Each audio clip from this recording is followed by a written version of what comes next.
When it comes to dealing with the media, no one in the Trump White House is more of a star performer, I think, than Trump advisor Stephen Miller, who is a living, breathing deportation machine. Here he is jousting with CNN's Pamela Brown. Do you think a judge should just rubber stamp what your White House does? If not, what checks and balances do you think should be in place for this White House? When you say, do we think district court judges should rubber stamp each action, there is a premise that is built into that is absurd.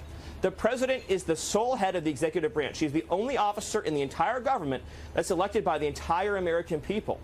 Democracy cannot function. In fact, democracy does not exist at all if each action the president takes, foreign policy, diplomatic, military, national security, has to be individually approved by 700 district court judges. That's democracy. So if there's 15 communist crazy judges on the court, that each of them as a team working together can block and freeze each and every executive action.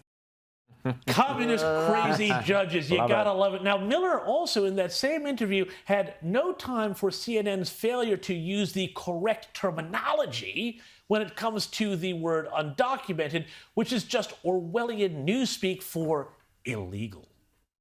Undocumented migrant sent a letter threatening to kill the president, promising to self-deport after the assassination. CNN reporting shows that investigators believe the migrant was set up. It was a victim of a setup. What is the administration going to do now? And this is an undocumented immigrant. I do want to note that, but this was someone who came forward, was a victim of a crime, and now law enforcement believes he was set up. Go ahead. Well, I want to clarify what you mean, so we're talking about the same thing. Are you saying this immigrant was here illegally?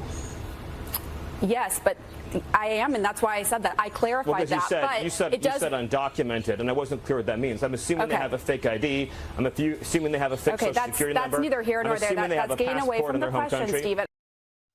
Yes, that's how it does. And by the way, it is on this issue of the question of whether calling them illegal or undocumented migrants, or hey, let's just split it down the middle and say people who shouldn't be in the country in the first place. This is where the left in America absolutely falls apart. Now, I want to take you to Martha's Vineyard, which is, of course, one of the toniest, old-money, lefty holiday spots in the United States up there in New England, and one where you'd be hard-pressed to find any support for Trump. So if I told you that when ICE agents made raids on the island and made 40 arrests, including authorities say of an MS-13 gang member and a child sex offender, well, the good left-leaning people of Martha's Vineyard would be up in arms. If you thought that, well, guess what? You'd be right. I think it could be any of us next. Martha's Vineyard resident Jane Catch held a sign yesterday at the Vineyard Haven terminal warning visitors. The island has a history of supporting people who are different, supporting immigrants.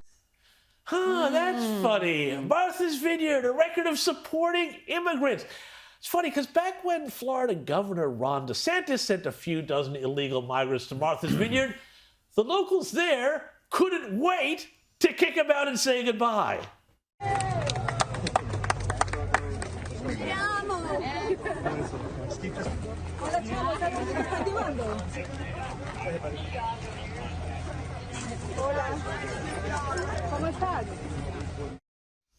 Oh, bless, but weren't they so diverse for 48 hours? Look, I don't know. If the left there on Martha's Vineyard really had the courage of their convictions, they should have offered to let those MS-13 gangbangers and sex criminals come around and do a little gardening, mow the lawn, maybe look after the kids. But no, that would involve being consistent, and when it comes to the left, well, we just can't have that, can we?